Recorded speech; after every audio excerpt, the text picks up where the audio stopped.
ಜಿಲ್ಲೆಯ ಲಿಂಗಸಗೂರು ತಾಲೂಕಿನ ಹಟ್ಟಿ ಚಿನ್ನದ ಗಣಿ ಸಮೀಪದ ಗೌಡೂರು ಗ್ರಾಮದ ಅಂಗನವಾಡಿ ಕೇಂದ್ರಗಳಿಗೆ ಲಿಂಗಸಗೂರು ತಾಲೂಕಿನ ಹಿರಿಯ ಶ್ರೇಣಿ ನ್ಯಾಯಾಧೀಶೆ ಉಂಡಿ ಮಂಜುಳಾ ಹಾಗೂ ಸಿವಿಲ್ ನ್ಯಾಯಾಧೀಶರು ಆದ ಅಂಬಣ್ಣ ಕೇರವರು ಭೇಟಿ ನೀಡಿ ಮಕ್ಕಳಿಗೆ ನೀಡುವ ಮೊಟ್ಟೆ ಮಿಲೆಟ್ ಆಹಾರವನ್ನು ಪರಿಶೀಲನೆ ಮಾಡಿದ್ದಾರೆ.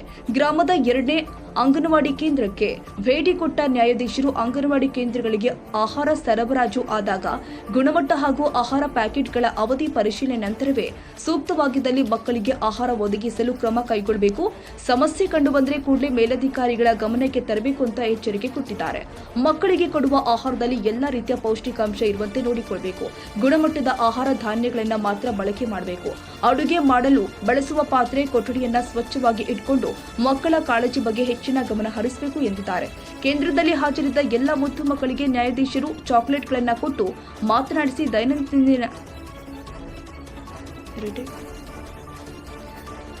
ದೈನಂದಿನ ಚಟುವಟಿಕೆಗಳ ಬಗ್ಗೆ ಮಾಹಿತಿ ಪಡೆದಿದ್ದಾರೆ. ಈ ಸಂದರ್ಭದಲ್ಲಿ ಹಟ್ಟಿ ಠಾಣೆಯ ಪಿಐ ಹೊಸಕೇರಪ್ಪ, ಶಿಶು ಅಭಿವೃದ್ಧಿ ಯೋಜನಾಧಿಕಾರಿ ನಾಗರತ್ನ, ಸಿಬ್ಬಂದಿಗಳು ಆದ ಶಿವಾನಂದ ಒಡೆಯರ್, ವೆಂಕೋಬ ಗುಡದನಾಳ, ರಾಜಶೇಖರ್, ದೇವರಾಜ್ ಸೇರಿ ಅಂಗನವಾಡಿ ಶಿಕ್ಷಕಿಯರು, ಸಹಾಯಕರು ಉಪಸ್ಥಿತರಿದ್ದರು.